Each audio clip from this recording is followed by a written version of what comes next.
It is the mark of a genius to explain complex things in simple ways. Now, this quote is extremely relevant as I introduce you to our today's guest for the Advaita Decoding Reality podcast.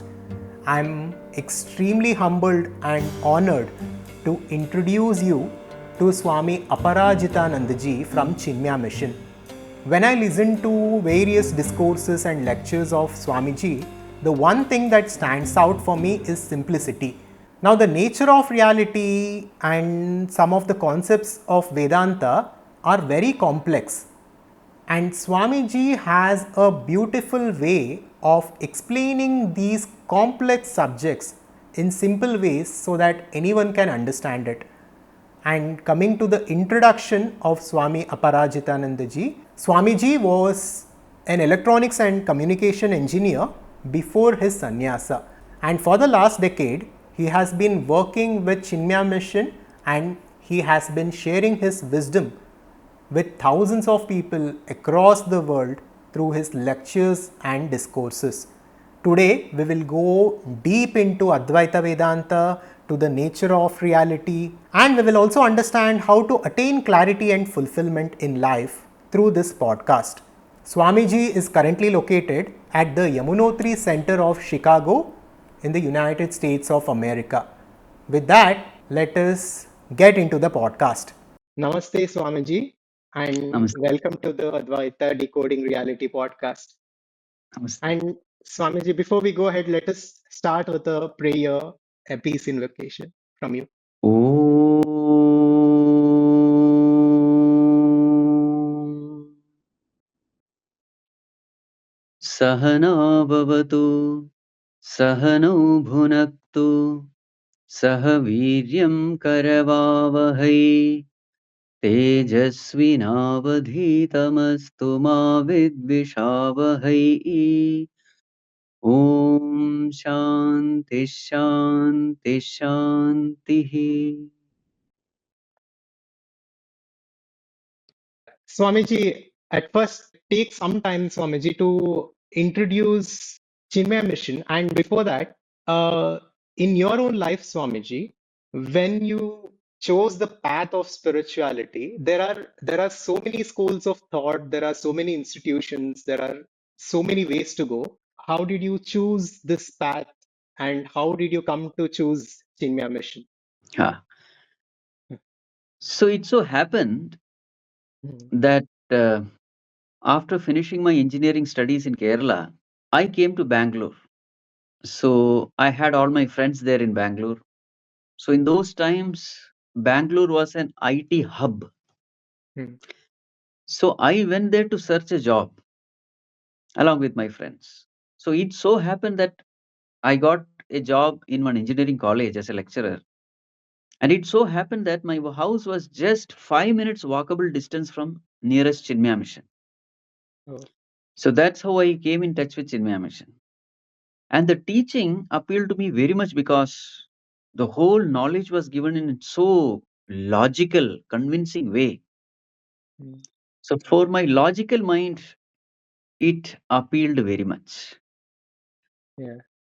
I used to read, I used to go to other organizations also, Huh. but I felt the pull here because I Hmm. had a lot of questions, lot of doubts, and they were convincingly answered in Puja Gurudev Swami Chinmayanji's talk. So that's how I was attracted to this mission. Swamiji, Chinmaya Mission itself, it was, as we know, was started by Swami Chinmayananda ji. And apart from that, for people who do not know about the institution, how would you introduce it to them? See, the whole organization, in fact, was started by Swami Chinmayananda. And in the beginning, his name was, before taking sannyas, his name was Balakrishna Menon. Huh. And he was an atheist. Hmm. He was a journalist. So, in fact, he went to the Himalayas, Rishikesh, to meet at that time a very famous saint called Swami Shivanji Maharaj of Divine Life Society. Hmm. So he went there to interview Swamiji and to prove to the world how these Swamijis are leeches in the society, Hmm. not contributing anything to the society, only taking from the society. So he was he had gone there to expose Swamiji. And it so happened that he went there in the ashram and he was stunned because morning they would get up and there is yoga, pranayama, meditation, bhajans, and the whole day will be going in selfless service. And Swami Shivanji himself was a well educated person. He was a very famous doctor in Malaysia who left everything and became a Swamiji. And the whole environment was filled with so much of spiritual vibration. There was no meat eating, no alcohol, no smoking. In fact, Balakrishna Menon was the only one who was smoking.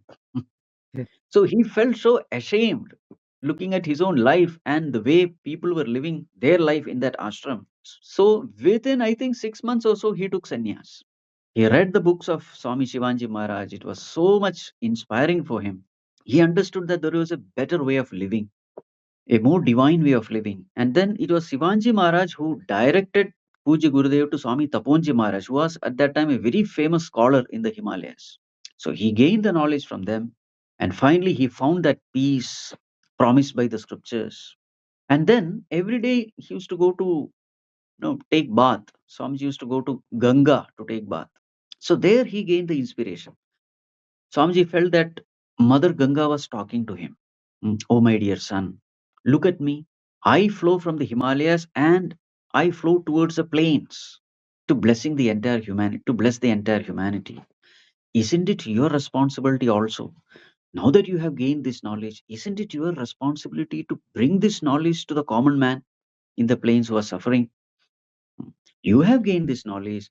Now, isn't it your responsibility to give this knowledge to everyone? So, just like me, why don't you come down? So, the inspiration was from Mother Ganga. And Puja Gurudev started his. It is said that in the first talk, there were only some 4 5 people. And slowly the crowd gathered. And there was a lot of opposition also for Puja Gurudev, especially from the orthodox corners. They said scripture should not be spoken in English language. It should be spoken only in Sanskrit.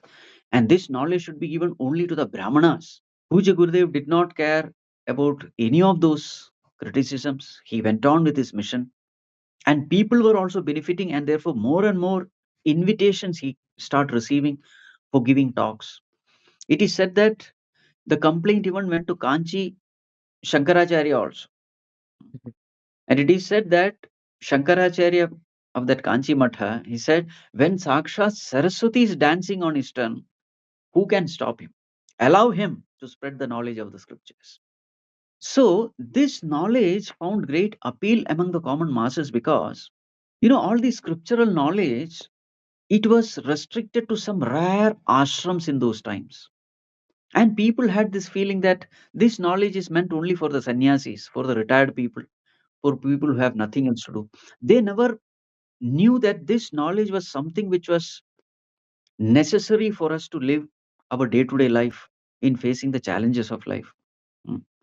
So Gurudev brought that knowledge of the scriptures to the common man, saying that this knowledge is useful for everyone, whether it is children, youth, or elderly people. This knowledge is useful for everyone. It is the manual of right living. So just as we read the manual first before using a device, and then only we use the device, in the same way, to live in this complicated world with this complicated body and mind, we need guidance. And the guidance has to come from Bhagavan himself. And Bhagavan has given this guidance in the form of scriptures. So the study of scriptures is absolutely essential if we have to live a fruitful life. So Yes. in this way, the knowledge of the scripture, Puja Gurudev made it what you call relevant in our time, Accessible to everyone. Yeah. accessible to everyone. And Yes. also for people who are interested to learn more about Chinmaya mission and the story of how it all started, there is a beautiful movie on Swami Chinmayananda ji, Yes. which Yes. was made by Chinmaya mission. So Yes. I Yes. will share the link for that so people can get access to that. And Yes. Swamiji, in my own life, in Mm, my teenage, I was not very interested in the concept of God, in spirituality or anything like that in particular.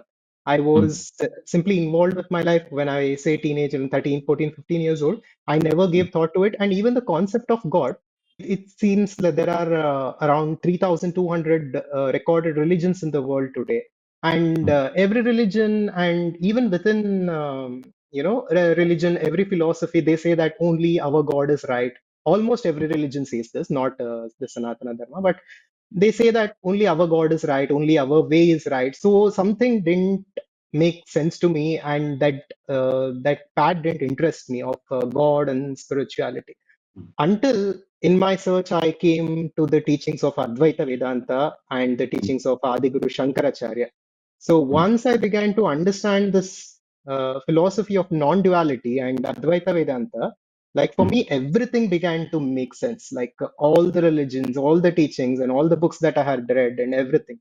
So let's start there, Swamiji. Let us start with the basic premise of Advaita Vedanta and a basic introduction to Adiguru Shankaracharya and his contributions to this world and to the Sanatana Dharma.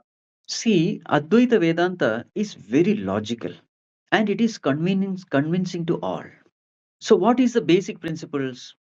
Now, there is a very, very beautiful commentary. It's called as Adhyasa Bhashya, written by Bhagavan Shankaracharya while writing the commentary on Brahma Sutras. So, that gives the essence of the entire knowledge of Advaita Vedanta. Hmm. So, what is that? So, in essence, we will just discuss that. Hmm. So, there is something called superimposition, or what we call as identification theory. So, Hmm. what is this theory? When entity A identifies with entity B, the properties of B appear to be Hmm. the properties of A. Hmm. This is called as superimposition theory or identification theory. Hmm.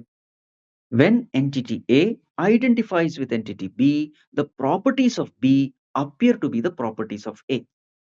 To understand this theory clearly, let us take the example of this film theater.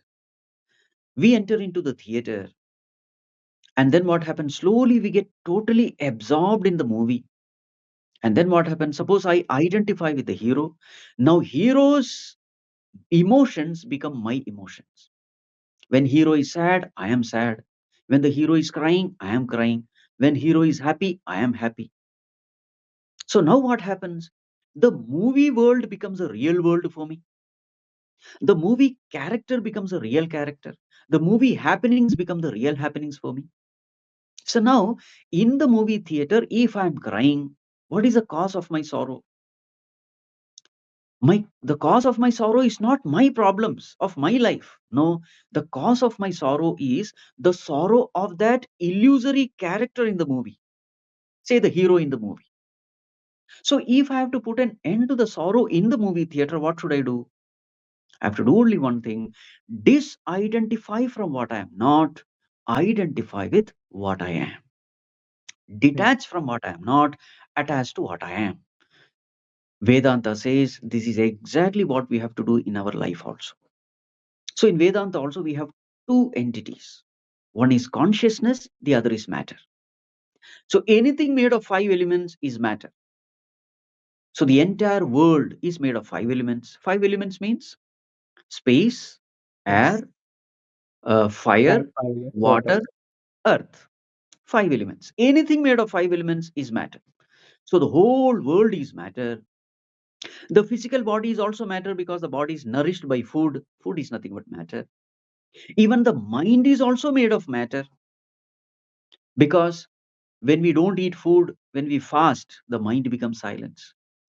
So that means the mind is nourished by food. So mind is also nothing but subtle matter. There is only one thing which is not matter, and that is consciousness in us. And what is the nature of consciousness? Advaita Vedanta says this consciousness is infinite, it is immortal, it is bliss, it is perfection absolute. So whatever we are truly desiring is already there in this consciousness. And that is my true nature. Every one of us, we are nothing but this infinite immortal consciousness. And what is the mistake we have done? Instead of knowing myself as I am, as consciousness, I identify myself with the body. Hmm. Now, according to this theory, whatever I am identified with, that I will start experiencing. My experience will depend on not upon what I am, but with what I am identified with. So if I am identified with a physical imperfect body, so then I will start experiencing imperfection. And will I be happy with imperfection? No. Since my nature is perfection, I cannot be satisfied with imperfection. Since my nature is immortality, I cannot be happy with this mortal body. Since my nature is infinite bliss, I cannot be happy with sorrows of the world. So every one of us, we are struggling to come out of this sorrow. We are struggling to come out of this state of mortality. We are struggling to come out of this imperfection.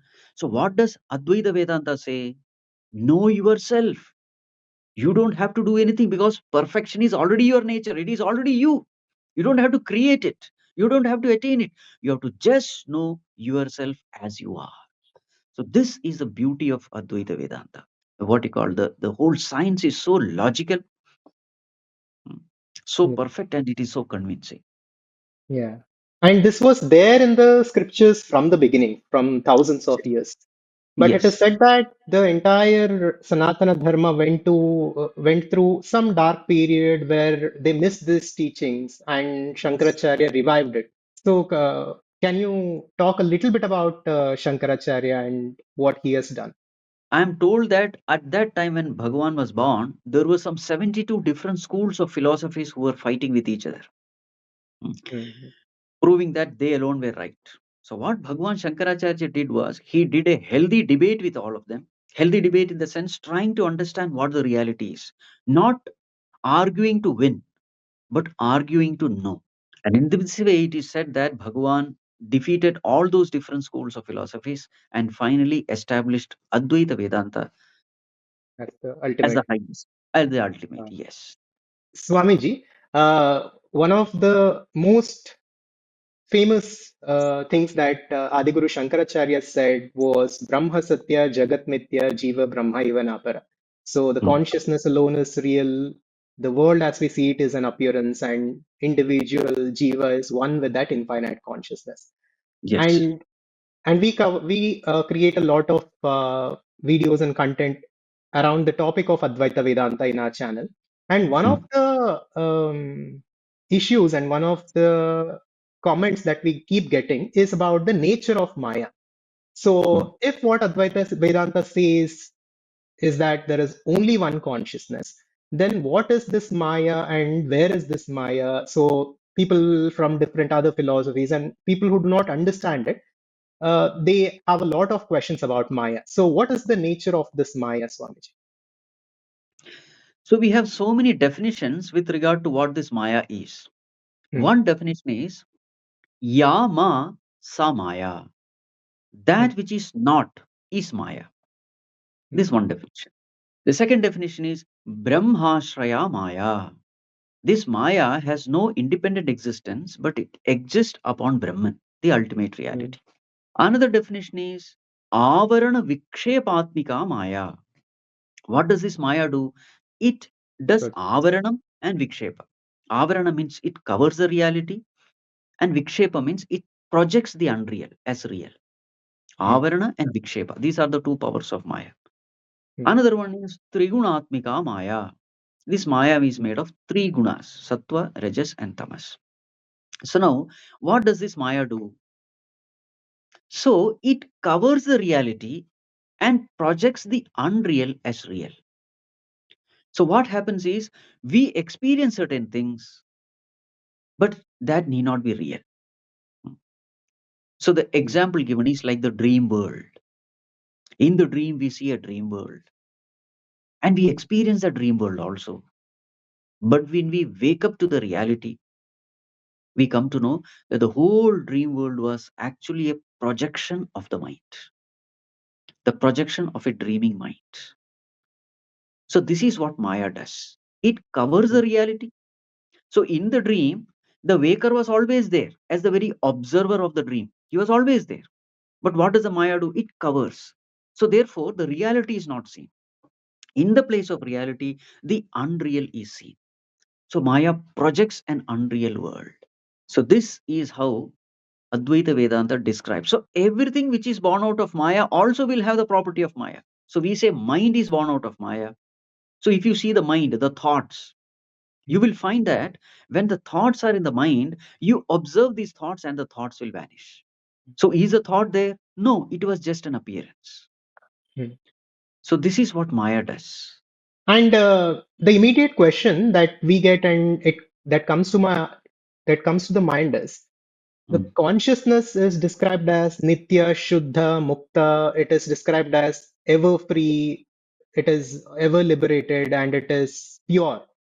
And Yes, Maya is a, as we know, it is a projection, and it conceals the reality. So these are the properties of Maya. yes, And saying that Maya is in consciousness is like saying that there is darkness in the sun. So this is kind of a contradiction. And I wanted to ask, Maya and Avidya are literally the same, right, Swamiji?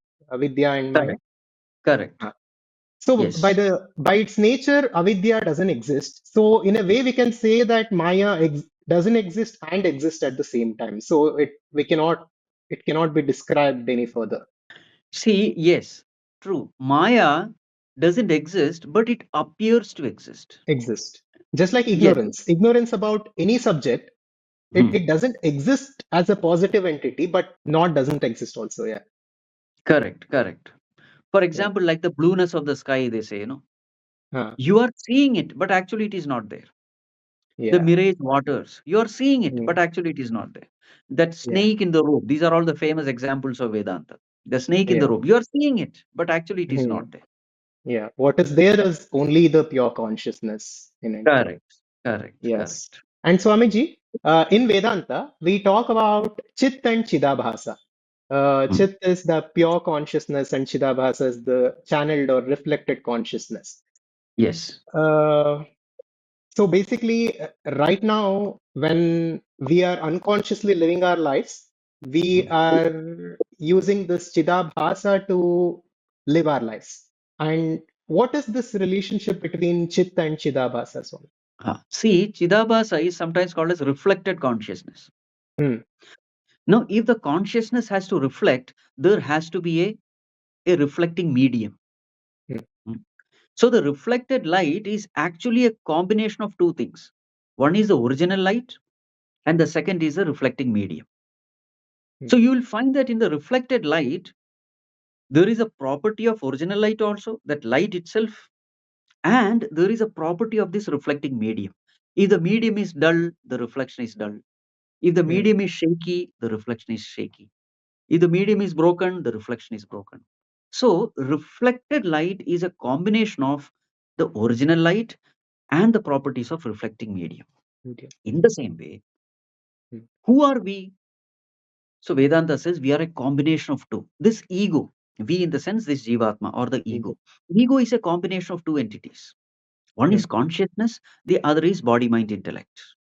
So consciousness plus body, mind, intellect equal to ego, which we call as reflected consciousness. Mm.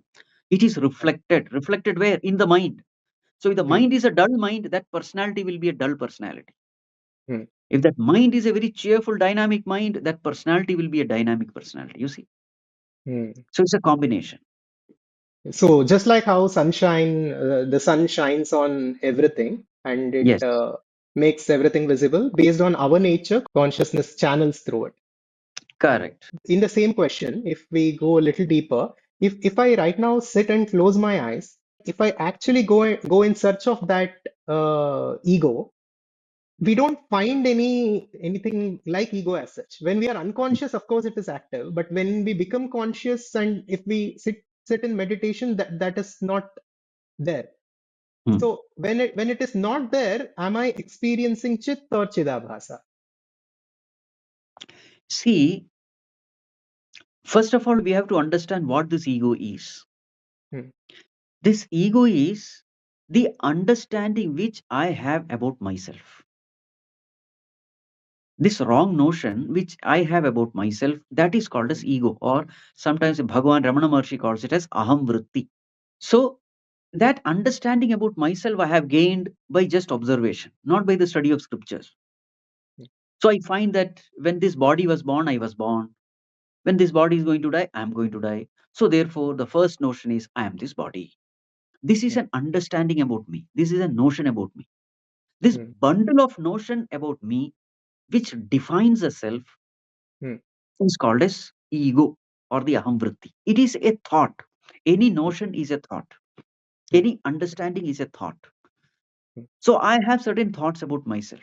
I have certain understanding about myself. This bundle of understanding, this bundle of notion is what is called as ego. So what is ego? It is nothing but a thought bundle. So when I sit in meditation, at the back of the mind, I am aware that I am nothing but this ego. I am nothing but this body who is sitting there. Hmm. So now, when I close my eyes, I see so many thoughts, right? Now, these thoughts are called idam vritti. Idam vritti means this thought, thought about the Yeah. world, thought Hmm. about the things, beings, and situations of the world. Hmm. But where is the thought about I? It is this ego which is witnessing, it is aham vritti which is witnessing the idam vritti. Hmm. The I thought is witnessing the this thought. So please understand the layers. The first is Uh, pure consciousness. Consciousness. Upon consciousness is this I thought, and upon I thought is this thought, idam vritti. So Hmm. there are three layers. Huh. So generally, when we sit for meditation, generally we are at the I thought level, witnessing the this thought, Okay. because we Even never though. question I Uh, thought. We never question the I thought because we think I know myself. What is there to inquire? hmm. Hmm.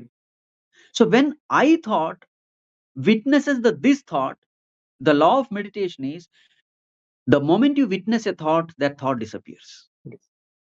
You identify with the thought and the thought multiplies. You witness a Hmm. thought and the thought disappears. This is a law of Hmm. witnessing. Hmm. So when the I thought is witnessing the this thought disappears. But the I thought remains. Hmm. The ego remains. In Hmm. order to destroy this I thought, there is only one way. We have to step one step back and Hmm. start witnessing this I thought. That Hmm. also should become an object of witnessing, the I thought. Hmm. And Bhagavan Ramana Maharshi says the moment you start witnessing the I thought also vanishes because it is nothing but thought. Hmm. And then what remains? Only pure consciousness remains. The Hmm. ego dissolves, and what the reality is, that alone remains. But how can we differentiate between witnessing the idamvritti and the ahamvritti itself? Like you explained, Swamiji, Mm. when we sit for meditation, for if we practice a little bit, the thoughts begin to dissolve. Mm. But you're saying even that dissolution is happening for the idamvritti. Yes. So, so what will be the difference, or how can we go about witnessing the I thought itself? Hmm. See, that is why the first step in spirituality is not meditation, it is selfless service, because you need extreme purity of mind to witness the I thought. You have to even objectify the ego itself. Hmm. The ego itself should be objectified. Generally, what happens is we are so used to getting identified with the ego that we live generally to pamper the ego. So, this is a wrong way of living. So, the Yes. first step in spirituality is not meditation. The first step Hmm. in spirituality is selfless service, Hmm. where you are serving the world, dissolving your individuality for the welfare of the totality. So, Hmm. you are training your mind to dissolve the ego. And this is something which can be done everywhere, Hmm. whether it is in sports, whether it is family, whether it is an organization, everywhere. If I am living a life in such a way that I am giving importance to the samashti, the totality, and Hmm. not giving what you call, and not giving importance to the individuality, when I'm living such a selfless way, Hmm. working for the benefit of the totality, not living a selfish life, not living an egocentric life, when in this way I start working, what happens is I start gaining purity of mind. The entire third chapter of Bhagavad Gita, Karma Yoga, is nothing but this. Hmm. There, the importance given to the yajna karma. Yajna means sacrifice. Wherever you are, sacrifice yourself for the welfare of the totality. Hmm. Yajnarthat karmanonyatra lokoyam karma bandhanah. Tadartham karma kaunteya mukta sanga samachara, Bhagavan says. mm, Any action done other than this yajna, spirit will bind you. Bind you mm. means what? Will make the ego more and more strong. Stronger. The more and more I live an egocentric life, the ego becomes stronger and stronger. And this Mm, ahamvriti becomes stronger and stronger. And the more this ego becomes stronger, I am away and away from the Lord. Because mm, it is this ego which is preventing me from experiencing my own true nature. The mm, wheel is the ego. So the more and more I live a selfish life, the more and more ego becomes strong. And the more and more this wheel of ego becomes strong, more and more I am away from the Lord. mm. So the ego is preventing me from knowing my own true infinite nature. Nature. Yeah. So what is the intelligent way of living? Even while living in this world, Mm, even while performing our duties and responsibilities in this world, mm, if I can live in such a way mm, that I live a selfless life for the mm, welfare of all, then in the process, the what you call the ego wheel becomes thinner and mm, thinner, mm, mind becomes purer and purer. mm, In third chapter, Bhagavan says, Tasmat Sarvagatam Brahma Nityam Yajna Pratishthitam. Bhagavan says the way to reach me is yajna. mm, The one who knows how to sacrifice himself for the welfare of the totality, such a person alone has entry into my kingdom. That's mm, what Bhagavan says.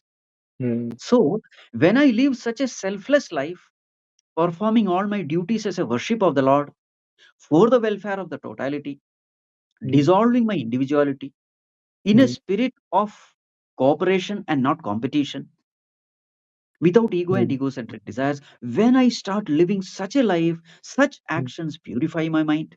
And in such a pure mind, at the seat of meditation, I am very clearly able to see this aham vritti very much different from me. I am able to witness it.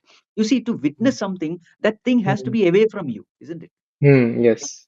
The more and more it is close to me, the more and more witnessing becomes difficult because it is becoming a part of me. When something is away from me, I am able to see it. I am able to objectify it. So this Yeah. has to be done. So that is why Karma Yoga is the first step. Mm, Dhyana Yoga comes later. Meditation is later. First is mm. Act. selflessly serving the society. Yes. Mm, okay. And this aham vritti, Swamiji, Ah, we are born with this. Everyone yes. is born with this. Since consciousness is the fundamental thing that only exists, this ego cannot be an positive identity by itself, right? It is simply a Bundle of temporary bundle of bundle wrong of notions. bundle of wrong notions. And Ah, if we inquire on it, it disappears. correct. Yeah. And Swami Vivekananda Swamiji, in his works, the complete works of Swami Vivekananda, in one of his lectures, he says, Karma Yoga, Bhakti Yoga, Raj Yoga, and Jnana Yoga, Mm, each of these paths by themselves have the capability to take an individual to the ultimate reality. But it mm, is highly recommended to make use of all these paths, like all the support correct. systems. Because why Correct. wouldn't you take? According to that statement, even Jnana Yoga, just intellectual inquiry alone can take us there. Like, what would you say to? See, for practicing deeper meditation, Mm-hmm. you need extreme purity of mind. If the mind is not pure, that meditator will experience certain obstacles. And the first obstacle is good sleep.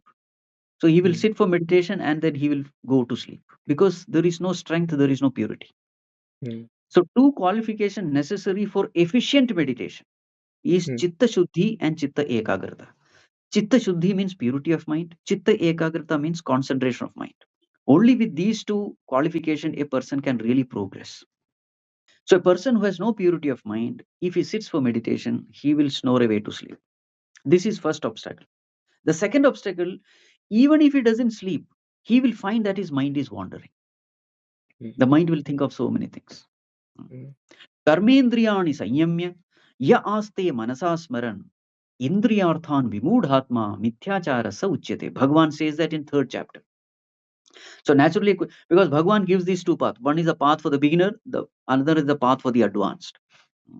Jnana yogena sankhyanam karma yogena yoginam. For the advanced seeker, it is Jnana Yoga. For the beginners, it is Karma Yoga. This is what Bhagavan says. What is the What is difference what? between an advanced seeker and a beginner, This Swamiji? is a test. How will I Ah, know whether I'm a beginner or an advanced? Just sit mm, at the seat of a meditation, see what you are capable of doing.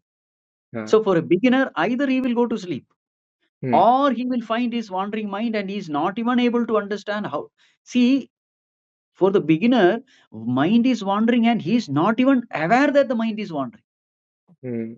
Even to become aware of the wandering mind, you need some purity. Yeah, he's used to You it. see? Yeah. Mm, Yes. So ah, these are the obstacles which a beginner who has not purified his mind will experience. So Bhagavan says, don't waste your time unnecessarily sitting hours together in meditation. mm, Get into the field of action and then mm, selflessly perform your action, which will purify the mind. And with such a mm, pure mind, when you sit for meditation, your mm, meditation will be successful. But remember one thing, mm, even otherwise, also 15-20 minutes of meditation is good because mm. unless I know the imperfection of my mind, I will not be inspired to purify my mind. Yes. In this sense, meditation for the beginner is also advised to Yeah. know And one's own as we imperfection. practice it, we get better at it. Absolutely, yes. Yeah. Yes. Yes. And Swamiji, in your discourses and in your lectures, you give a lot of importance to bhakti, devotion, and even karma yoga. You usually say that the ultimate realization or enlightenment is possible only through the grace of God, no matter how much we work. If I go through the scriptures and if I am genuinely seeking, and since there is that only one infinite consciousness and it is my true nature. Mm, First of all, devotion is absolutely a beautiful path and it's a easy path because we are, delegating the responsibility to that Lord.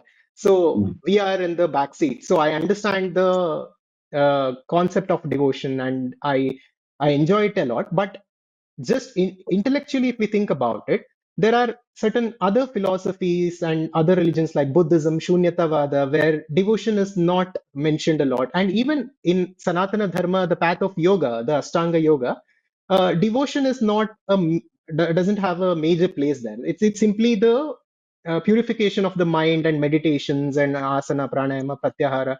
So there is no concept of grace there. How would you explain this, Swamiji?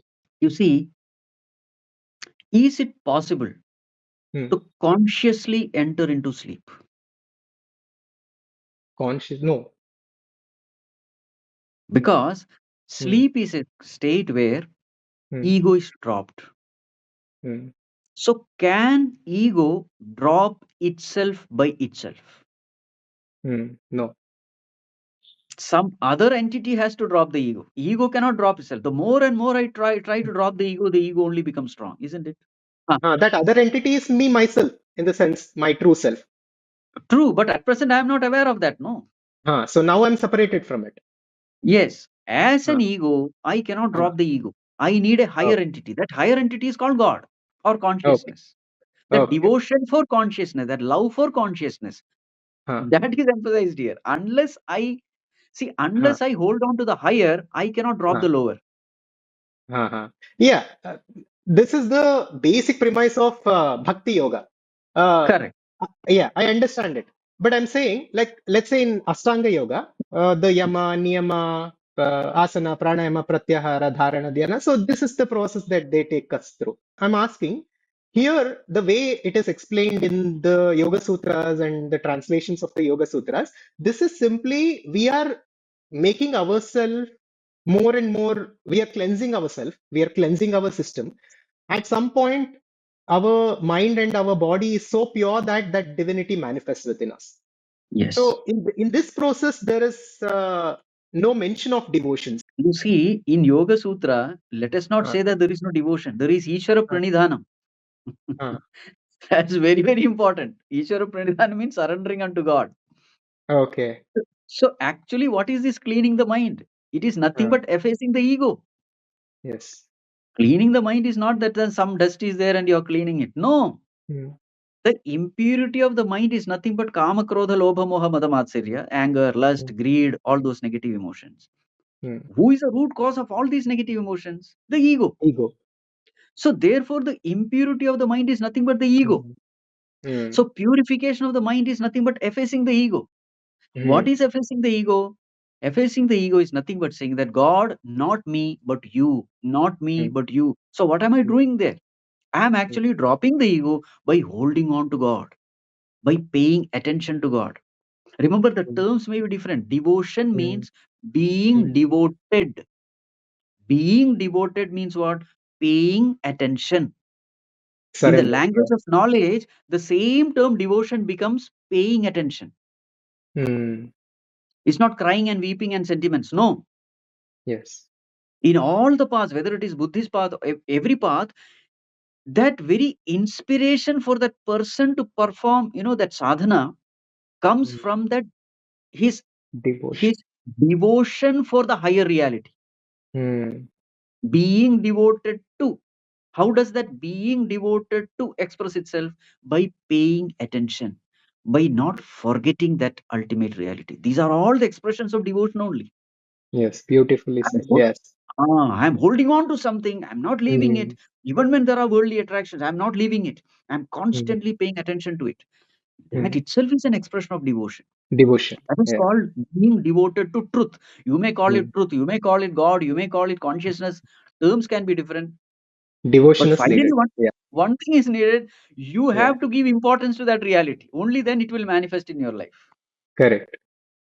True. Adiguru Shankaracharya Swamiji, in some of his works like Aparokshanubhuti, gives a tremendous amount of importance to jnana. Like he said, like even if you put all the ingredients within a vessel, unless you light the fire, nothing will do.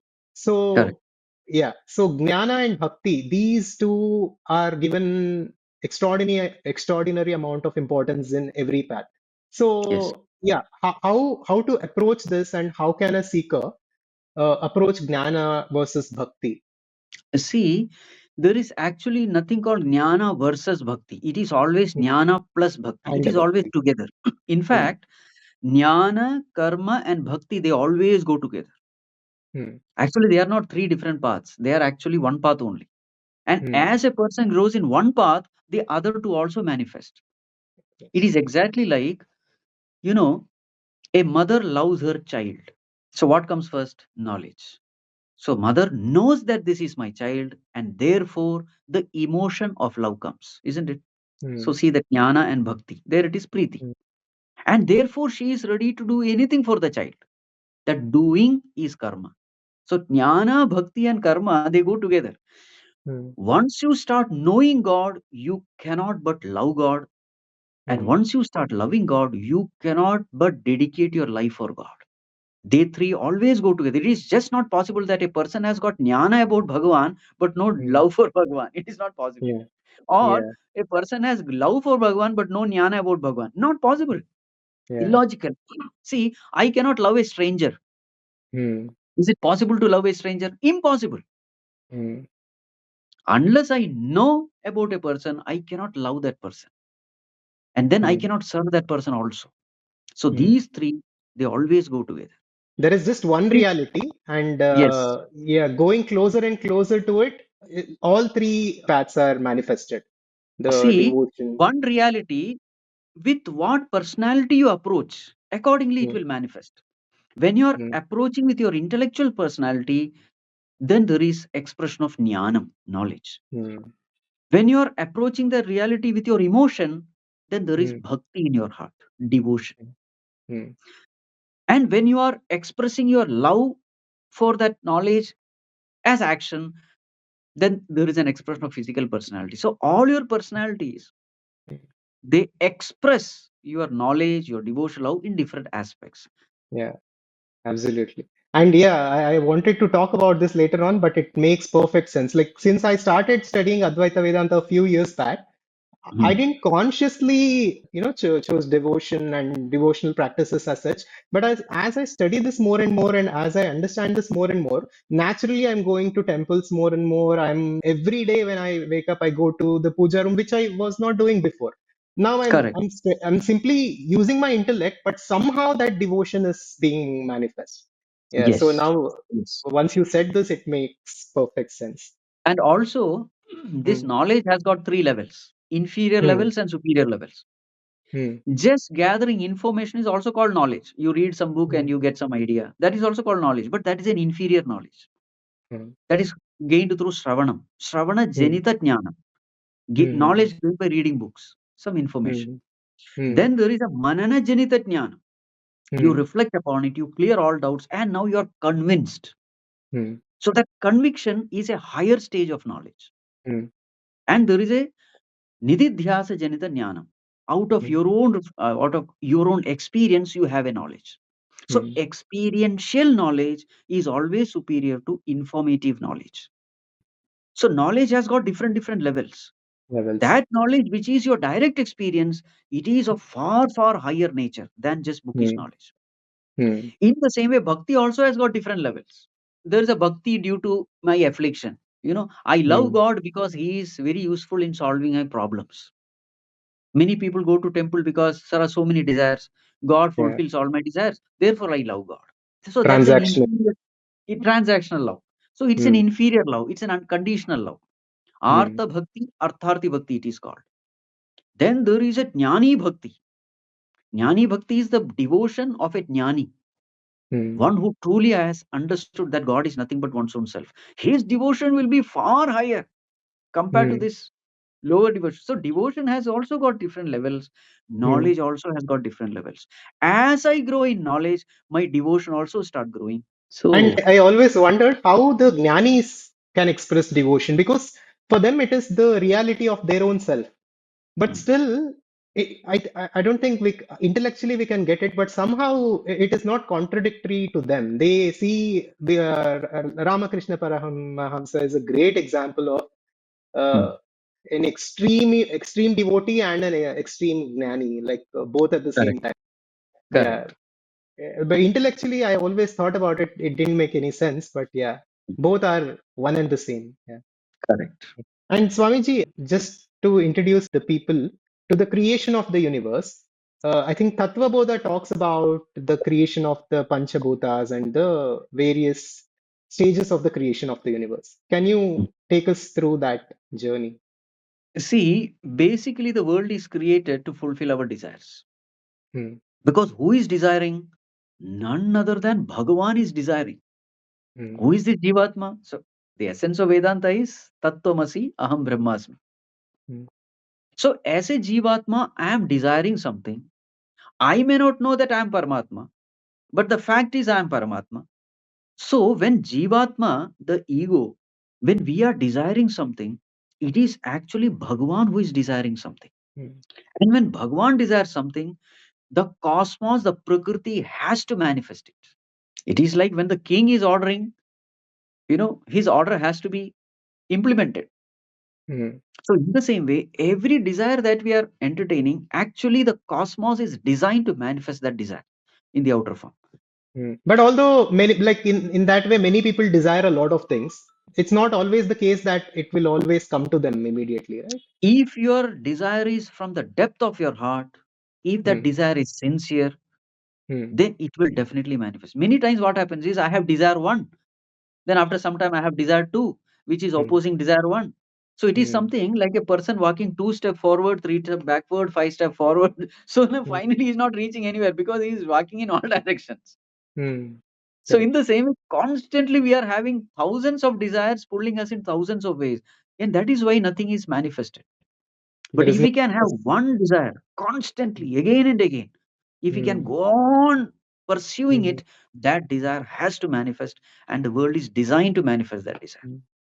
And this is what the modern teachers call law of attraction manifestation. I think Yes, this is yes, how the universe is. Yeah. yes.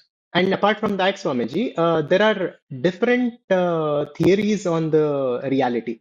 Drishti Srishtivada, Srishti Drishtivada, and then we go on to one of the first books on Vedanta many years ago that I picked up was Mandukya Upanishad, which was translated by Swami Chinmayanandaji. Mm, So at that time, it didn't make any sense. I read a few pages and I kept it, but later on, I picked it up again and I started studying it. And there, Gaudapadacharya, so his doctrine was the theory of Ajatavada, that there is no creation as such, mm, and that is the ultimate truth. Yes. And many other schools of Vedanta and many other Swamiji say that it is contradicting the scriptures Mm. like that. How can you say God has not created anything? So how can we understand this one? See, in spirituality, we have different levels depending upon different levels of the students. Hmm, hmm, Just like in the school, we have LKG, UKG, first standard, second standard, 10th standard, PhD. So, depending upon the level of the student, the syllabus also changes. We cannot have one syllabus for everyone, isn't it? hmm, To give a very simple example, when the child is very small, we say, sun rises from the east, sets in the west. That's what we tell the child. hmm, And once the child grows up, then we say there is no rising, no setting. Sun never rises, never sets. You see? hmm, So depending upon the evolution, the knowledge also we give them different. In the same hmm, way, in the beginning we say yes, there is creation, there is world, because that's what we are seeing. hmm, To tell a beginner that there is no world, hmm, it will not help him because he is seeing a world and he is having problems in the world.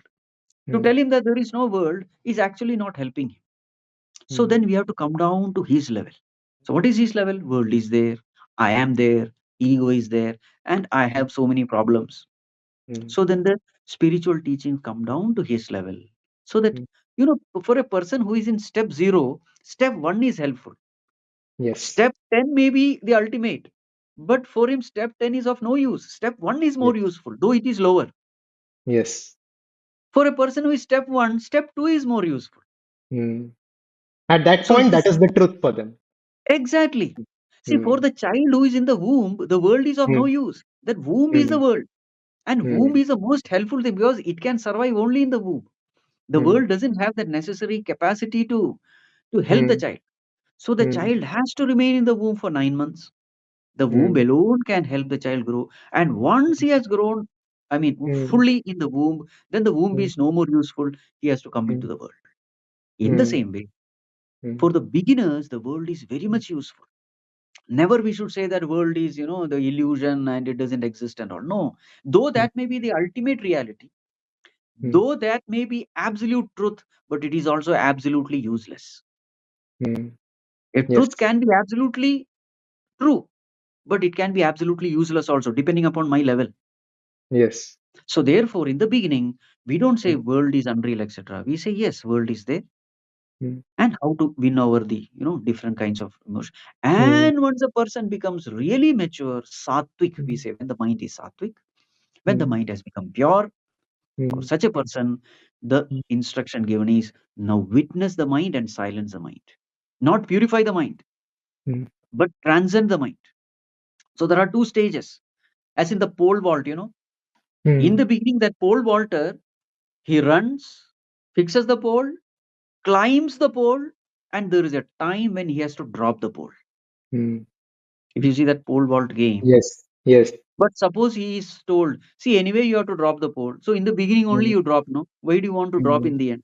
So it is meaningless. Yeah, So we there is a cannot time cross. when the pole has to be used, and there is a Hmm, time when the pole has to be dropped. let go. Correct. So in the same way, there is a time Hmm, when the world has to be used. World is useful for our growth, hmm, from tamas to rajas, from rajas to sattva. It is very hmm, useful. World is useful. It helps purify hmm, the mind. And once we have reached a sattvic state, then you have to drop the world. You have to drop the mind. And that is what hmm, Gautapada Acharya says when he says hmm, there is no world at all. hmm. So for that is the ultimate level, we can say. Ultimate level, because the world is experienced by the mind. Hmm, The world has no existence without mind. hmm. There is Without the reality only with mind, the mind. exactly, Hmm, only with the mind we are experiencing the world. Now we are hmm, questioning the very mind itself. Does the hmm. mind exist? So Ramana Maharshi says, Manasam tu kim margane krite naiva manasam. Are, when you inquire the nature of the mind itself is not there. Yeah, When the yeah. mind is not there, anything born out of the mind, anything Hmm, projected by the mind also hmm, disappears. hmm. Yeah. And Swamiji here, I was thinking about all this from some time now, and within my mind, just to make sense of it, the mind keeps coming up with a theory. So I'll just take a few minutes to explain to you Hmm. um, my understanding, and I wanted to take some inputs from you. Yes. So this I call this the theory of everything. And the starting point for this is the Shanti mantra from Ishopanishad. Mm. Purnamada Purnamidam Purnat Purnamudachyate Purnasya Purnamadaya Purnameva Vashishyate. So that Correct. is in that God is infinite, this Jiva is infinite, and from that infinite has come this infinite. And if we take away this infinite from that infinite, what remains is still the infinite. Yes. So at one level, Swamiji, this what this mantra seems like it is saying is that there is one absolute infinite, and then there is another infinite that has come from it, and there is some kind of relationship with it.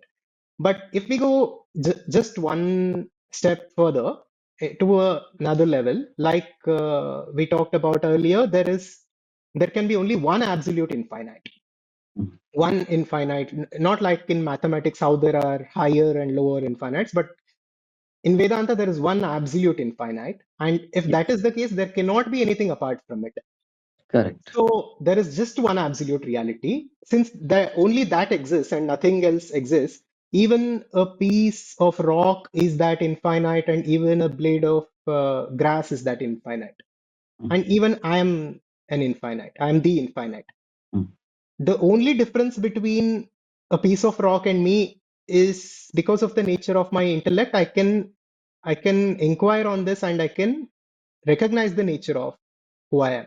So this is Mm. the only difference. And also, since there is only one absolute infinite, there is no relationship that I have with it. There is no becoming. There is no transformation. There is nothing. There is simply recognition of the truth of who I am. Yes. So True. Very true. See, once you know the reality about yourself, you uh, know the reality of everything. everything. This is the sum and substance of Vedanta. See, Yeah. for example, in the dream, Uh, when do I know that the whole dream world is unreal? hmm, The first step is when I know myself. hmm, It is impossible that you know the unreality of the world by not knowing yourself. The first step that happens in the dream is I become a waker, hmm. and the moment I become a waker, I World. come to know that I'm not the dreamer, I'm the waker. The Hmm, moment I realize myself, know my own true entity, that is the moment when the dream world becomes unreal. So therefore, the focus of the entire Advaita Vedanta is only one: know hmm, yourself as you are. hmm, Unless we know ourselves, we can never know the nature of the world. hmm. Many And times we commit this mistake. We try to know the nature of the world without knowing ourselves. This is a ourselves. mistake. Yeah. Like literally a piece of rock and a blade of grass is just the same. It is all the infinite. And like if we go on inquiring on this Swamiji, it seems the reality is very strange, isn't it? Like uh, See, you know where we make the mistake? huh, When we analyze this rock, we get into huh, atoms and subatomic particles and all. That is a correct, it's a it's a wrong direction. correct. What is the right direction? That rock, where is it seen? It is seen in My my mind. conscious. Hmm, My mind. It is my nothing mind. but a thought in my mind. Hmm, Mind is nothing but flow of thoughts. hmm, Where are these thoughts? These thoughts are existing in consciousness. So hmm. what is the essence of this rock? It is nothing but Consciousness. consciousness. Conscious. This is how we have to again and again, every outer thing should take Hmm, me into my own within. hmm. That is the way of analysis.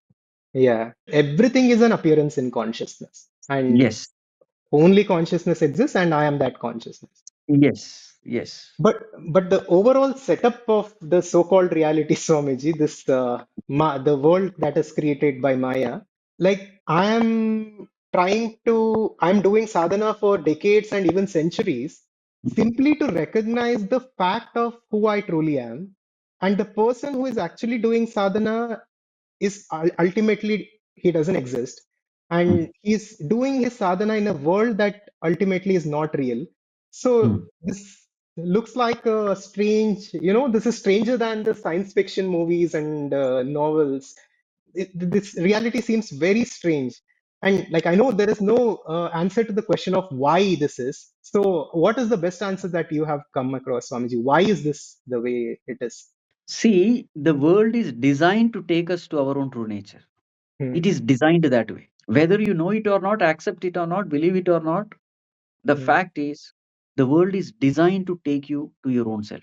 Just like the womb is designed to take the child into the world.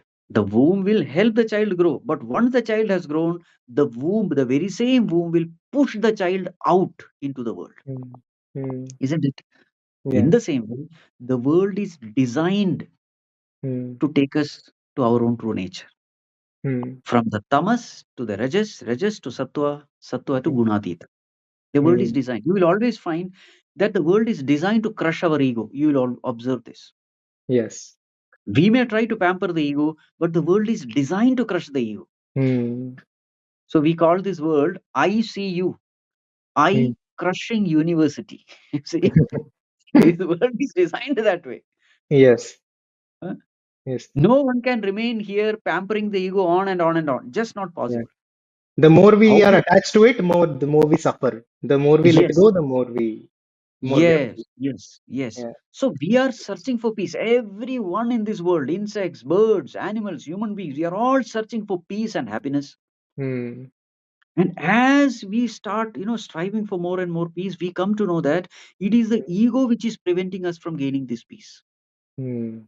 And once I come to know that this ego is a real villain, the Mm. real obstacle, I happily drop the ego, because what I want is not the ego. What I want is peace. Yes. So I happily, knowingly, consciously, Mm. joyfully drop the ego, because what I want is peace. And this dropping, the moment this ego is dropped, my true nature is revealed to myself. So Yeah. therefore, this world is designed, though the world may be unreal, it may Mm. be illusion, but it has a purpose. Even an But, unreal thing yeah, but can why have a at all, purpose. Swamiji? Why at all the one became many? I know there is no answer to it, but No, uh, see, the point is this ignorance was beginningless. Many uh, times we I ask this question, oh, Bhagavan thought, let me become many, let me enjoy. mm, No, there was never a time when Bhagavan became, Paramatma became a Jivatma. No, yeah, yeah, there is this, only consciousness. this ignorance is beginningless. Mm.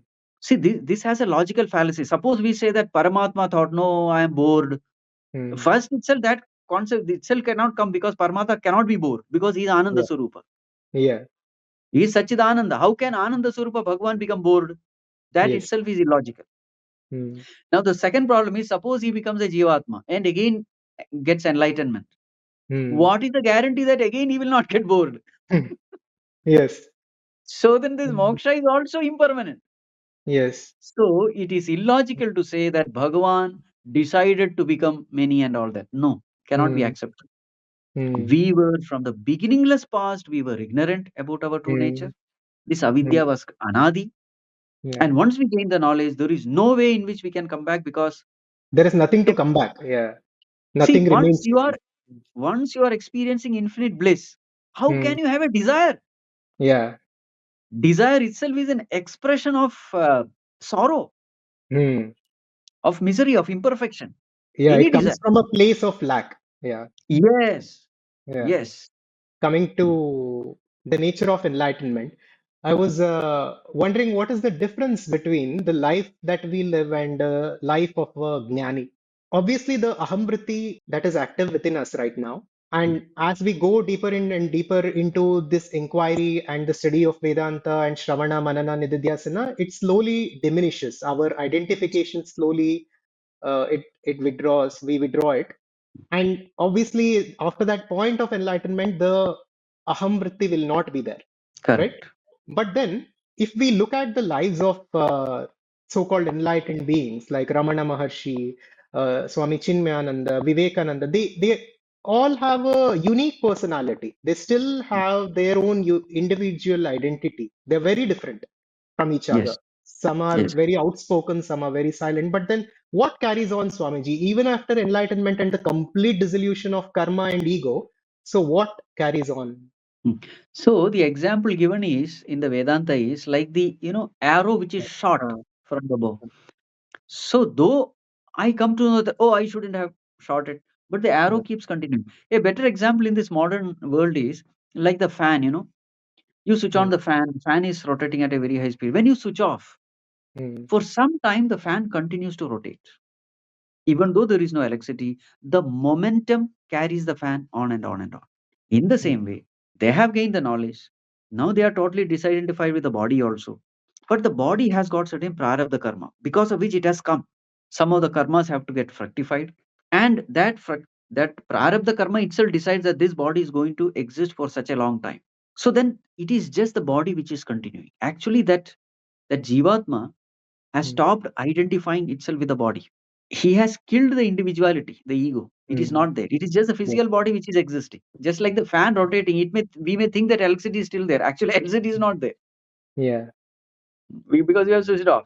In the same yeah. way, after Mm, jnanam, mm. after once a person gains enlightenment, it is just the physical body. Body I understand, Swamiji, but then the personality also. Like we Mm. have a unique personality. This is the ego. The ego has the Correct. personality. But for them there is no ego, but No, they seem to have a but they have the samskaras. In the uh, mind has got the habits. See, so mind and the body, both of them are both there. uh, Sukshma Sharira and Sthula Sharira, both of them are physical there. body, subtle body. Yeah, both will carry Yes, on. yes, yes, yes. Yeah. And this is until they leave their body.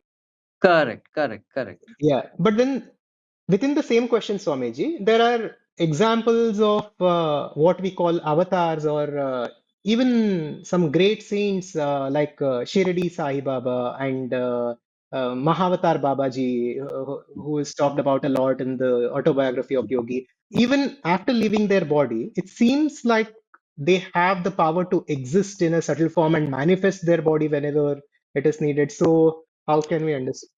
You see, when they say that I will come back again and again, Uh, who is this I? Are you talking uh, of that individual ego, or are you talking of consciousness, God?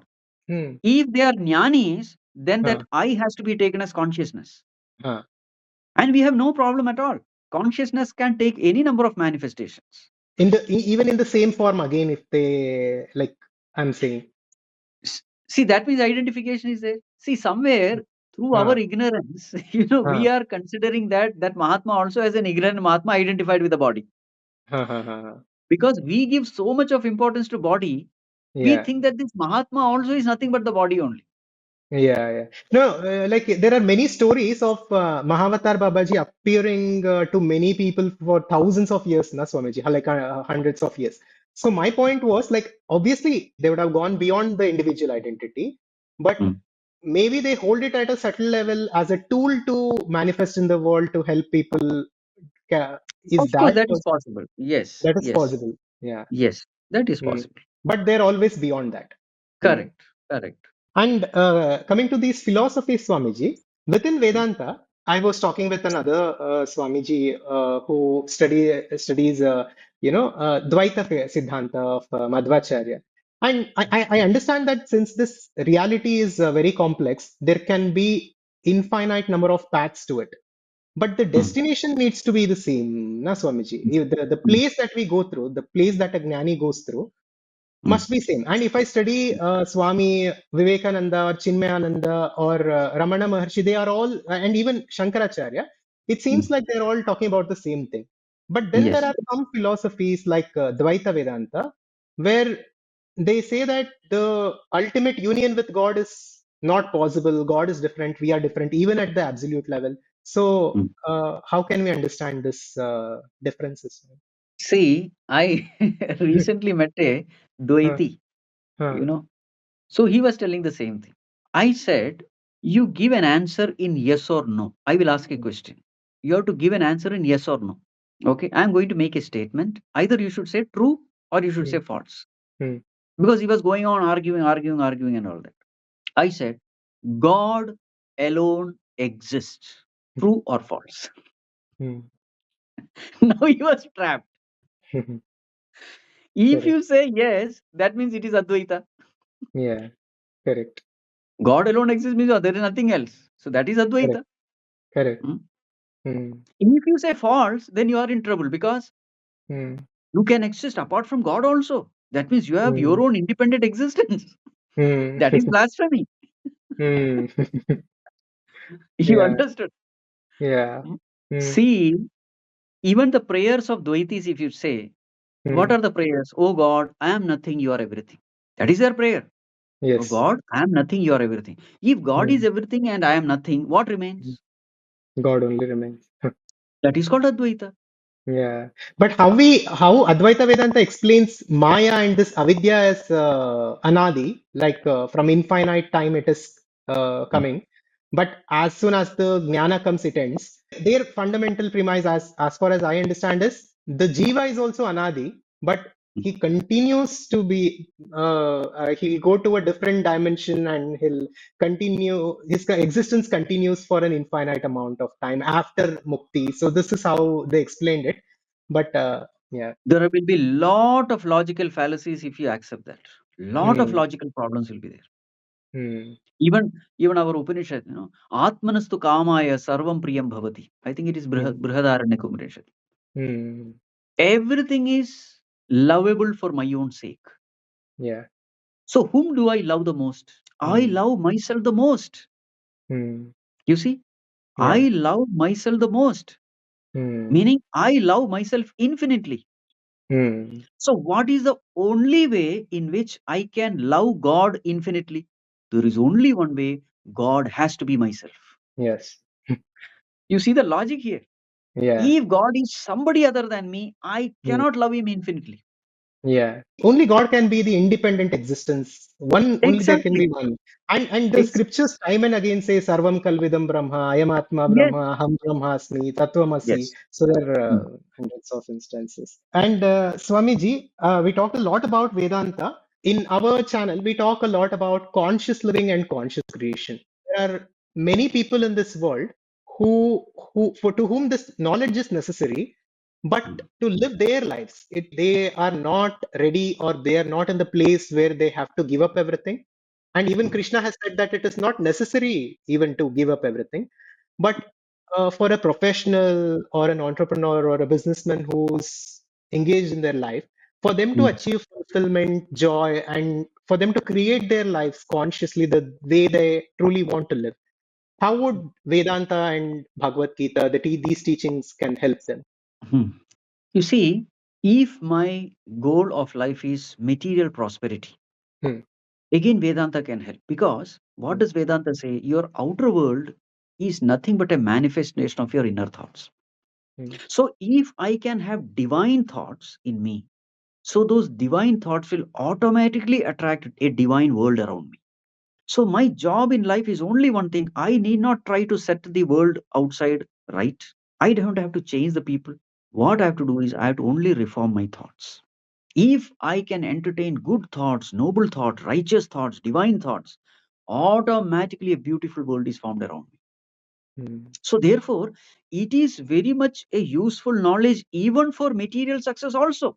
Yes. Very many times people think that spirituality means renouncing everything worldly, and no, not at all. When you are spiritual, material prosperity automatically gets added on to you. Hmm. We never say that unless you are materially pauper you can't progress spiritually. No, it is not right. Hmm? Correct. When you are living a spiritual life, you are actually reforming your thoughts, your Hmm, behavior, your hmm, speech, your character. You are trying to bring more and more purity within. And the law of this world is the more and more you become pure, the world around you also becomes pure.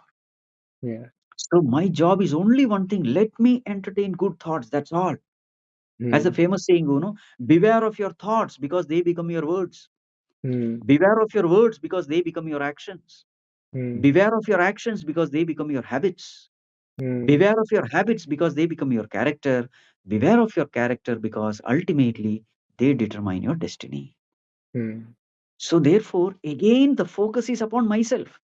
Yeah. Let me be a good person. Then automatically the world is taken care. They also say yad bhavam tad bhavati. Whatever you think and Yes. feel happens. Yes, Yeah. yes, yes, And I yes. also always before I had a different mindset, but now I look at money as a tool, Swamiji. And if a Yes. spiritual person is empowered with money, obviously he will do good things in this world. And Correct. yeah, and if we look at what Ramakrishna Mission and Chinmaya Mission has done for this world, obviously money is a part there. Money is the fuel that sustains the Yes, institutions. But yes, then the actual power of money, we can see it in these institutions, how they have used it to create a better world. So yes.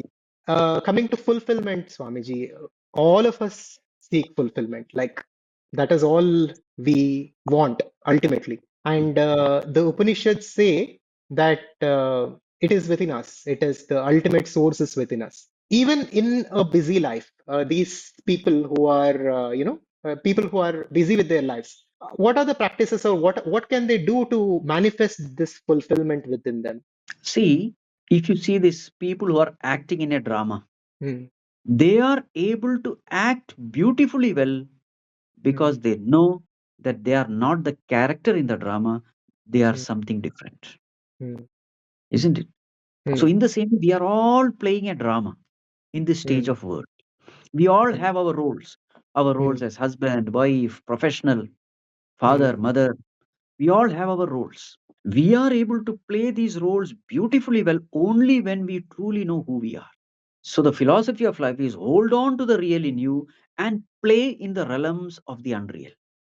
hmm, Our Puja Guruji Swami Tejoman used to say, Andar Rama, Bahar Drama. hmm, So, hmm, this is how we have to live our life. Hold on to the real in us hmm, and then play the role, whatever we have to do in the outer world. Then there is always peace of mind and you are able to beautifully play the role because you know you are hmm, not the role. hmm. Suppose a Correct. person has to, on the drama stage, he is a person is a Gandhiji and Hmm, he has to die when bullets are shot at him. He will hmm, beautifully die. That acting, why? Because he knows that there is no death. I am not dying. It is only the role which has to die, and he happily dies it. He beautifully dies in the same way. hmm, When I know myself, who am I? And then when I function in the world, perform my duties and responsibilities, I am able to beautifully fulfill them. This hmm, is what the whole message of Vedanta is. hmm. And one can simply start by studying Bhagavad Gita and some of the uh, Upanishads to begin to live this knowledge. So, practical spirituality is this: let me do Hmm, what I consider to be right. hmm, Let me not do something which is not right but which I like. hmm, So there is a path of Shreyas, there is a path of praise. There is a path of hmm, good, there's a path of pleasant. There's a path which is right, and there's a hmm, path which I like. hmm, So in spirituality, if you have to really progress and purify the mind, we hmm, will have to always do what we like, what is right. The path of righteousness, the path of dharma. There is a struggle because always I tend to do what I like. hmm. I generally don't like what is right. Yeah, but we know So what is right. yes, we know what is right, but we Yeah. don't want to do it. We know what Yes. is wrong, but we are tempted to do it. So Hmm, if we can live a life in such a way that come what may, if something is right, I'm going to live it, I'm going to do hmm, it. hmm, Come what may, if something is wrong, I'm not going to do it. If we can strictly adhere to the path of dharma, that itself will purify the mind because that hmm, struggle purifies the mind. hmm, Just like gold is purified in a hot furnace, hmm, mind is purified in such struggles, hmm, in such internal battle. hmm, And such a pure mind becomes a fit instrument to experience a higher reality. So that's hmm, all we need to do, nothing else. So in everyone can practice this in their hmm, own field, in their own hmm. profession. They don't have to Yeah. escape from this world. Yes. And the common objection to Advaita Vedanta, Swamiji, that I have got from the scientific community and the atheists and all that, they since Advaita Vedanta is very scientific and it is logical, most of what it says everyone has to agree because it is just asking us to look at our own self, the nature of our own mind. But the Correct. one place is the infinite consciousness that we are. What they say is, let's say if someone is in anesthesia and if they are unconscious or something, the outside reality is going on as it were, right? Outside world is not dependent on the infinite consciousness that is within a person. And this is the contradiction that they point to. Like, if there is one consciousness, how can we validate with science is the question. So is there a way to do it? There is no way because the very direction Hmm. of science is wrong.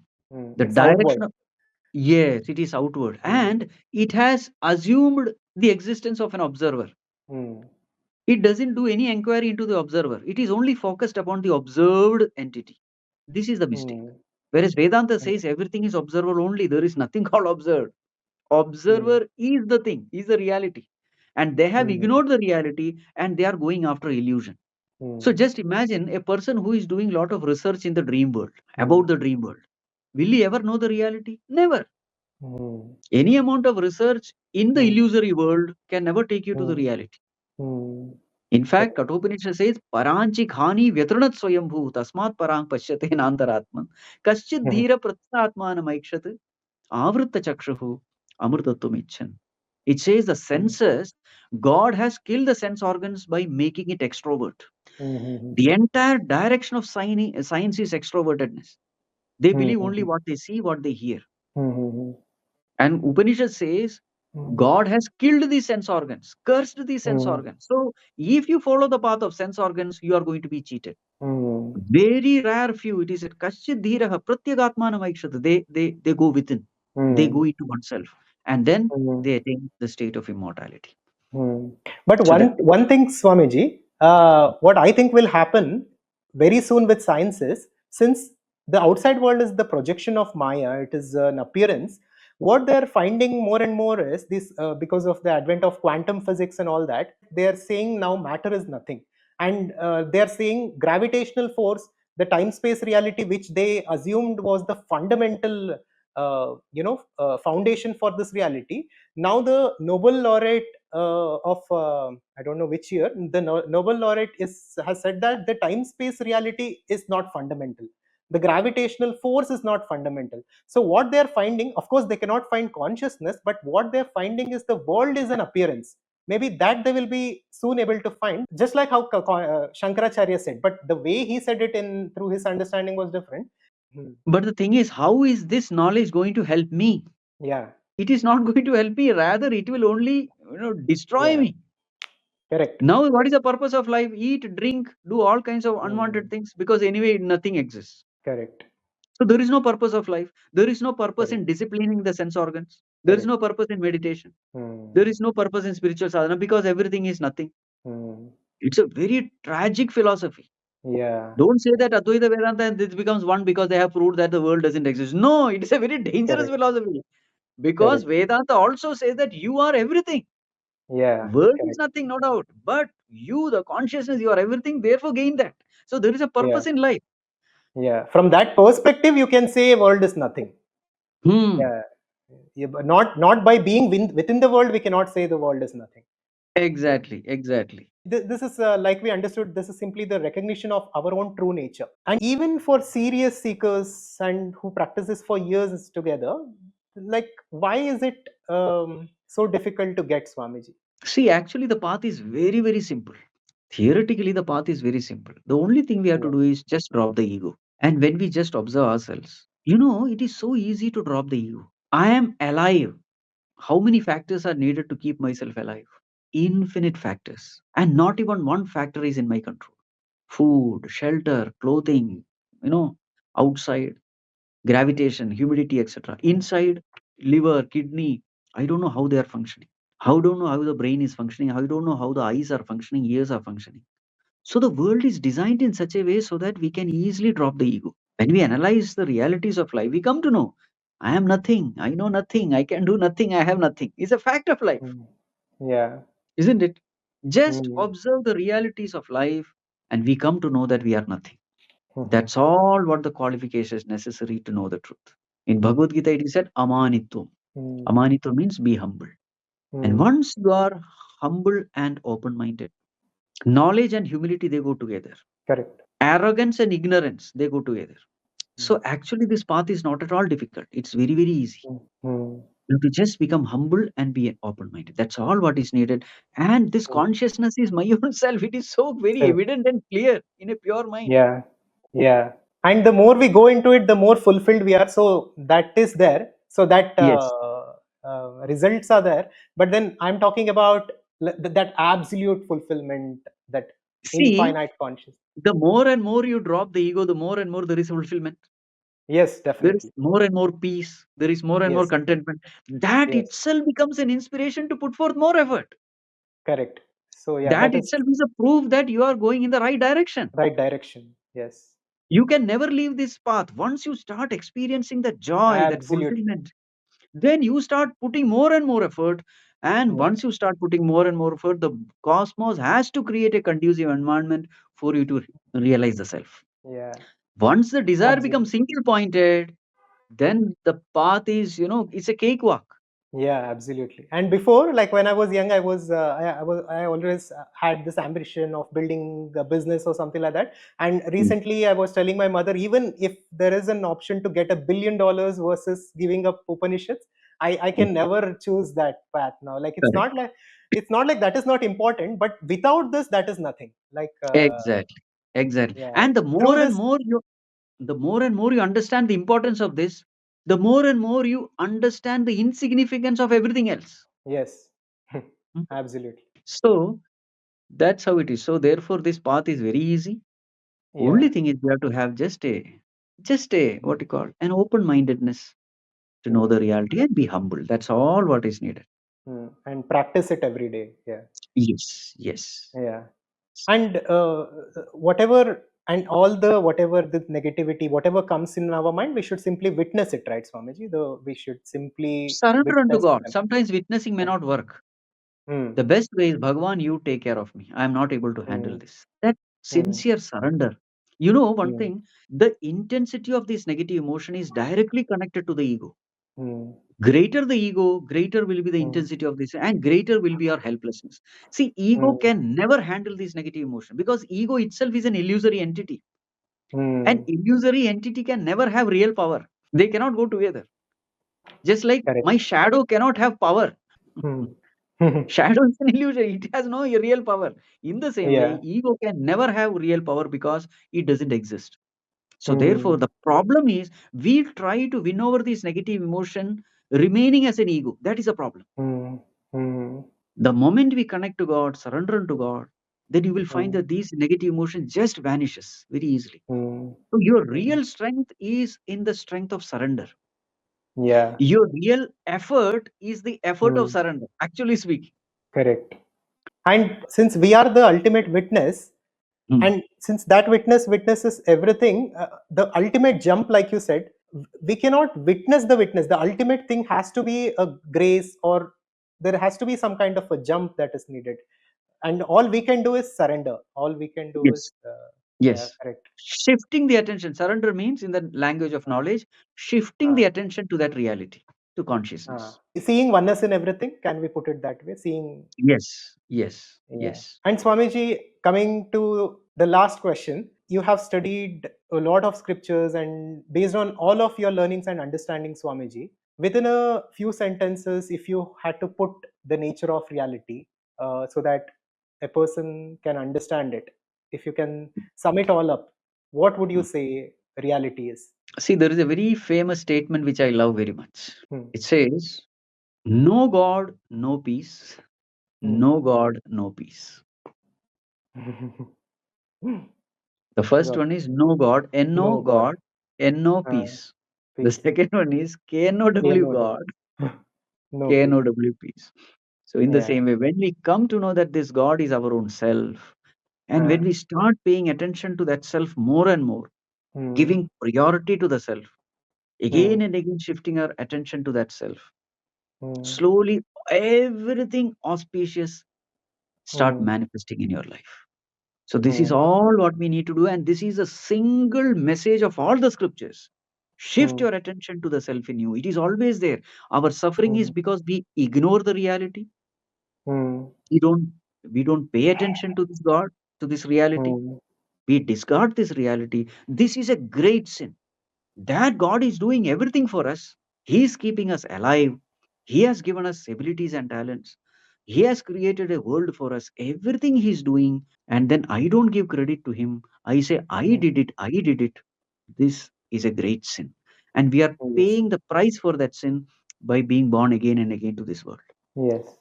Hmm. So turn to God and Yeah. everything will be fine. Everything Hmm. will be perfect. That's all. Yes. Thank you, Swami. Wonderfully put. And Swamiji, first of all, I would like to thank you so much for giving your time. And I would like to express sincere gratitude for the work that you are doing, for the work that Chinmaya Mission is doing. Sir, there is so much of darkness in this world, and so much of wars are going on, so much of division. And even within the Sanatana Dharma, it pains me to see some institutions taking people in the wrong direction. It was never the case with Sanatana Dharma that only this God is right, only that system is right. So out of all this, institutions like Chinmaya Mission are, preserving the wealth of knowledge of Sanatana Dharma in the right way, the teachings of Vedanta. So thank you a lot, and a lot of gratitude to the institution as well. And if people want to listen to you, Swamiji, if they want to listen to your lectures, where can they find you, Swami? See, there is a YouTube channel, Chinmaya Mission Mangalore. So all the talks are anyway uploaded there. Okay. So they can access all those talks there. Thanks a lot, Swamiji. Namaste. Thank you, Sujanji. It was very nice, talking to you and discussing Thank all you. these wonderful Thank you, points. Swamiji. It was And you are wonderful also for doing me. a wonderful job. Thank you, Swamiji. Thank you.